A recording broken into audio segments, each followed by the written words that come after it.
水情正热辣，这水利署针对新竹紧急海水变正的基础重新启用，最近参在地渔民里长达成共识，按算自时进程会完成测试，一开始逐工会产生5000吨的水，则豆豆提升到一工9000吨。新竹市嘛宣布，对今仔开始呢，会停止公园也个喷水池一寡公用用水。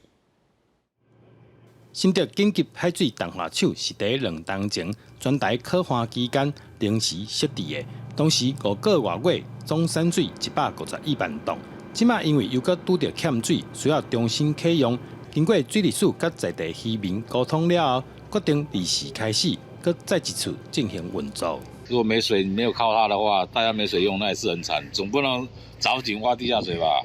渔民的话，他们认为说，那既然他们在那个相关的海水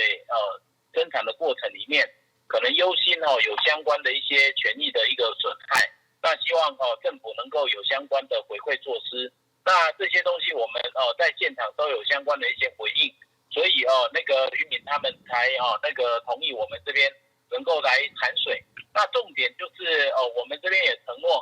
我们的产水量本来我们的设计是最大可以一天到1.4万，那现在目前产水量的话，我们可以减到9000。除了紧急海水淡化厂准备重新启用以外，新竹地区也宣布调整所有公园以及观光景点的用水，自今日开始，不是必要性的用水，拢停止提供。公园绿地有些喷泉水务的一个造景设施，在这段时间将会关闭。那我们的公厕会逐步的来改成省水的一个水龙头。那大家比较担心的是说，我们乔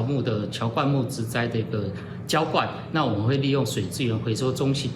心的回收水。到19为止，目前新竹宝山水库水量存29%，保利水库是38%。新竹科学园区把继续对厂商要求自我欠水5%，